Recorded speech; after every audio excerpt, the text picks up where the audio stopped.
अब हम इस क्लास में बात करते हैं कैपिटल रिसिप्ट और रिवेन्यू रिसिप्ट की। हमने लास्ट क्लास तक कैपिटल एक्सपेंडिचर और रिवेन्यू एक्सपेंडिचर पे बात की थी। ठीक है, देखो रिवेन्यू रिसिप्ट क्या होती है, जो हमारी क्रेडिट साइड में आती है ट्रेडिंग एंड पीएनएल के, जो रिकरिंग नेचर की इनकम है। ठीक है, हो सकता है कि उसमें कुछ हिस्सा नॉन ऑपरेटिंग भी हो, मतलब ऑपरेटिंग का मतलब जो हमारे कनेक्टेड है बिल्कुल बिजनेस से, और कुछ हमारे अदर सोर्सेज भी होते हैं इनकम के, लेकिन अगर रिकरिंग है तो आएंगे वो भी। रिकरिंग का मतलब जो बार बार आ रहे हैं, जैसे आपने ना आपका मेन बिजनेस, जैसे मेरा बिजनेस सर्विसेज देना है, पढ़ाना है, लेकिन साथ में मैंने किसी शेयर्स में या डिबेंचर्स में इन्वेस्ट कर रखा है, मुझे वहां से डिविडेंड या इंटरेस्ट मिल रहा है, मेरा एक सोर्स और है ना। लेकिन एक बात ये सोचिए, वो जो मैंने इन्वेस्ट कर रखा है उससे कमाई के लिए तो कर रखा है, वो मेरा अदर सोर्स है, लेकिन मैं उसमें एफर्ट्स नहीं लगा रहा। मेन सोर्स में एफर्ट लगाया जाता है, वो रिवेन्यू फ्रॉम ऑपरेशन होता है। रिवेन्यू फ्रॉम ऑपरेशन का मतलब जैसे sale of goods, rendering of services, जैसे मैं सर्विसेज दे रहा हूं, लेकिन इंटरेस्ट मिलना, डिविडेंड मिलना, ये हमारा क्या है, ये हमारी है तो रिवेन्यू रिसिप्ट, लेकिन अदर इनकम है। बात को समझे, तो मैं ये बात बोल रहा हूं कि जो हमारे क्रेडिट साइड में जाएगी ट्रेडिंग एंड पीएनएल के, वो चाहे मेरी मेन इनकम हो चाहे अदर इनकम हो। अदर इनकम का मतलब मेरा अदर सोर्सेज से कोई इनकम हो रही है। ठीक है, लेकिन बात यह आती है जो कैपिटल रिसिप्ट होती है वो बैलेंस शीट में शो की जाती है। कैपिटल रिसिप्ट का मतलब इनकम हुई ना, इनकम का बैलेंस क्या होता है आपको रूल पता है, credit all the income and gains.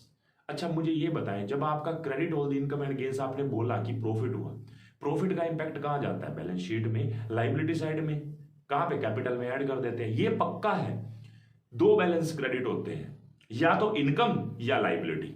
ये कंफर्म है कि जो कैपिटल रिसिप्ट है वो इनकम के थ्रू, मतलब पीएनएल के थ्रू लाइबिलिटी में नहीं जाएगी, डायरेक्टली लाइबिलिटी में जाएगी। या तो पहला ऑप्शन क्या है, आपका कोई ऐसा बेनिफिट जो हमारे परमानेंट नेचर का नहीं है, आपके पास एक बिल्डिंग थी, आपने उस बिल्डिंग को बेच दिया, उससे जो फायदा हुआ वो आपका कोई रेवेन्यू नेचर है क्या, वो कभी कभी होने वाली इनकम है, उसका पीएनएल से कोई लिंक नहीं है, वो डायरेक्टली बैलेंस शीट में लाइबिलिटी साइड में किस नाम से शो होगी, कैपिटल रिजर्व। कैपिटल रिजर्व है हमारा, वो कैपिटल रिसिव। यह एक ऑप्शन और भी है, बहुत इंपॉर्टेंट है। देखो कई बार क्या होता है कि वो बेनिफिट देखो वो कहां से हुआ है, किस टाइप का बेनिफिट है।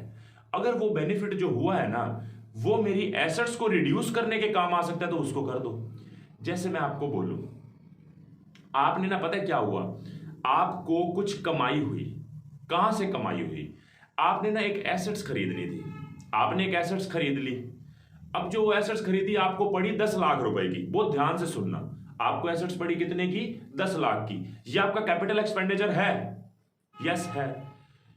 10 लाख की एसेट्स के लिए आपने जेब से 10 लाख निकाल दिए। अब हुआ क्या, गवर्नमेंट हमें ग्रांट दे रही है, गवर्नमेंट ने हमें ग्रांट दी कि चलो एसेट्स पे आपने 10 लाख लगाए ना, 2 लाख हमारी तरफ से ले लो, हमने पहले से अप्लाई कर रखा होगा। अब मुझे एसेट्स कितने की पड़ी, अब तो पड़ी मुझे 8 लाख की, क्योंकि 10 लाख जेब से देने के बाद गवर्नमेंट मुझे वापस 2 लाख दे भी तो रही है। तो क्या एंट्री होगी, वो एंट्री अगर आपको समझ आ गई तो वैसे पॉइंट समझ आ गया। देखो पहले मैंने मशीनरी परचेज की, मान लो मशीनरी अकाउंट डेबिट 10 लाख रुपए टू बैंक, लेकिन मुझे गवर्नमेंट ने ग्रांट दे दी, तो एंट्री हो जाएगी bank account debit to grant income.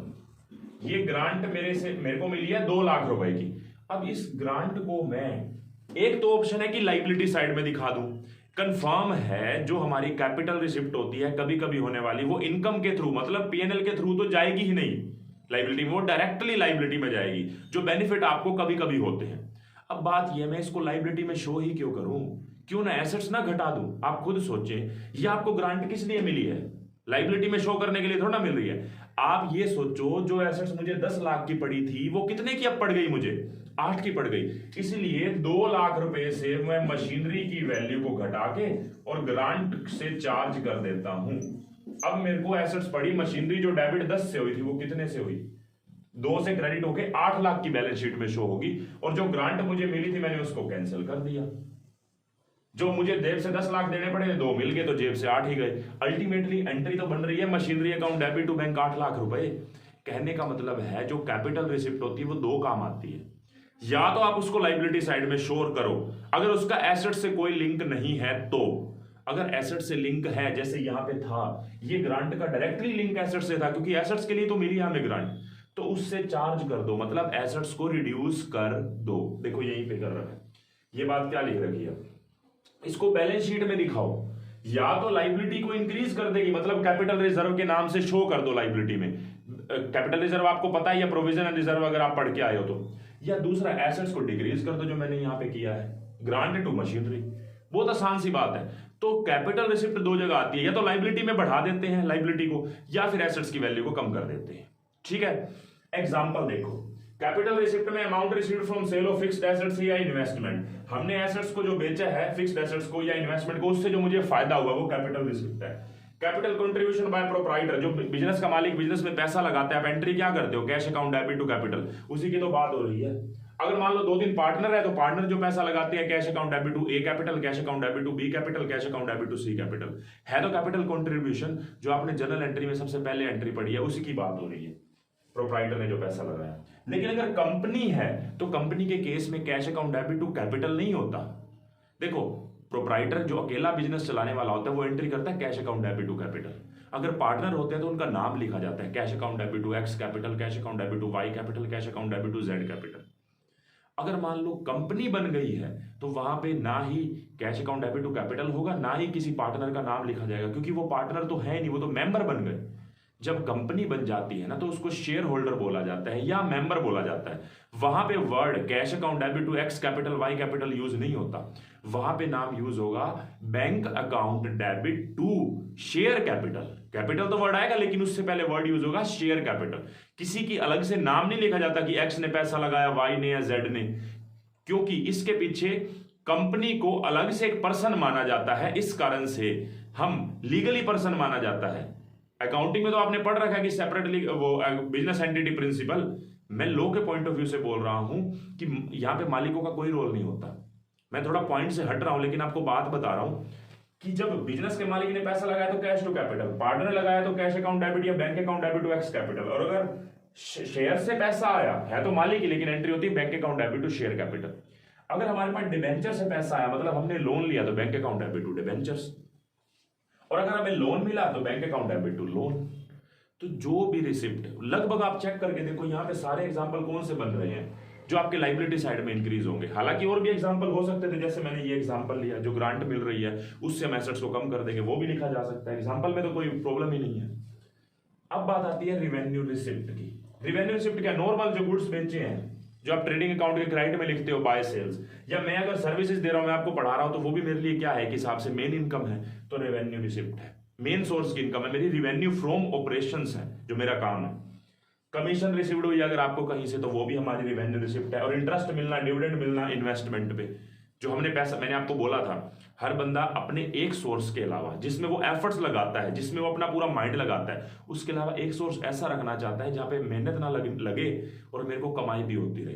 तो मैं अगर किसी कंपनी के शेयर्स या डिवेंचर्स में पैसा लगा देता हूं तो मुझे वहां से जो इंटरेस्ट या डिविडेंड जो मिलेगा, कमाई मिलेगी, वो तो मेरी रिवेन्यू रिसिप्ट है, रिकरिंग नेचर की है, बार बार हो रही है। जबकि जब मैं उसको डिवेंचर्स को इश्यू करूंगा, शेयर्स को इश्यू करूंगा, जो मेरे पास पैसा आएगा, ये दूसरी बात है, ये दूसरी बात है, सोचो ध्यान से। यहां पे कंपनी कहीं और इन्वेस्ट कर रही है, यहां पे जिसका बिजनेस है वो कहीं इन्वेस्ट कर रहा है, यहां पे लोगों से इन्वेस्ट करवाया जा रहा है डिवेंचर्स और शेयर्स के थ्रू, हमारे पास पैसा आ रहा है, तो ये कैपिटल रिसिप्ट है। ये हमारी जो हमने कहीं पे इन्वेस्ट किया है तो वहां से जो मुझे कमाई हो रही है, ये मेरी रिवेन्यू रिसिप्ट है। तो मैंने आपको कैपिटल रिसिप्ट और रिवेन्यू रिसिप्ट समझा दी है। इसके अलावा ना एक एक्सपेंडिचर ऐसा होता है जो होता तो रिवेन्यू नेचर का है, लेकिन हम उसको पीएनएल में नहीं दिखाते। देखो मैंने आपको एक ही बात बोल ली है, जितने भी रिवेन्यू एक्सपेंडिचर होते हैं ना, वो trading and profit and loss के डेबिट में ही जाते हैं। रिवेन्यू खर्चा उसको एसेट्स में शो नहीं करते। लेकिन एक खर्चा ऐसा होता है जो डेफर किया जाता है, डेफर्ड रिवेन्यू एक्सपेंडिचर। जैसे मैं बात करूं, आप जो फाइनेंशियल स्टेटमेंट चैप्टर करके आए हैं उनको पता भी होगा, एडवर्टीजमेंट जो अगर मैं आज करूंगा, इसका बेनिफिट मुझे 1 साल तक मिलेगा या कई सालों तक मिलेगा? आपका आंसर यही आएगा कि कई सालों तक मिलेगा। एडवर्टीजमेंट का बहुत बेनिफिट होता है, अच्छी एडवर्टीजमेंट हो तो वो बेनिफिट मुझे आगे मिलेगा, है ने रिवेन्यू नेचर का। मान लो मैंने 4000 रुपए एडवर्टीजमेंट पे खर्च कर दिए और इसका बेनिफिट मुझे लगता है कि 4 सालों तक मिलेगा, तो मैं प्रॉफिट एंड लॉस अकाउंट में जो खर्चा दिखाऊंगा ना, वो 1000 दिखाऊंगा, चौथा हिस्सा, और बाकी जो 3 हिस्से रह गए ना, वो 3000 में एसेट साइड में शो करूंगा। किस नाम से? डेफर्ड रिवेन्यू एक्सपेंडिचर के नाम से। ऐसा खर्चा जिसमें एसेट्स भी क्रिएट नहीं होती, है भी रिवेन्यू नेचर का, लेकिन इसके बेनिफिट कई सालों तक मिलेंगे, इसलिए मैं इसको डेफर्ड रिवेन्यू बोलता हूं। इसको धीरे धीरे पीएनएल में डालता हूं, इकट्ठे नहीं, इसको डेफर्ड रिवेन्यू इसीलिए बोला जाता है। नेक्स्ट क्लास में ना हम कुछ एग्जांपल्स करेंगे, उन एग्जांपल्स में क्या होगा कि आपको ऑटोमेटिकली कुछ चीजें क्लियर हो जाएंगी। मेरी लास्ट क्लास जो होगी ना, जो नेक्स्ट क्लास लास्ट ही होगी, उसमें आपके सारे बुक के जितने भी टिपिकल बातें हैं ना एग्जांपल्स के थ्रू, वो सारी के सारी डिस्कस करूंगा और आपका ये चैप्टर पूरा हो जाएगा। और डेफर्ड रिवेन्यू एक्सपेंडिचर पे भी डिस्कशन थोड़ी और कर लेंगे, मतलब विद एग्जांपल्स करेंगे।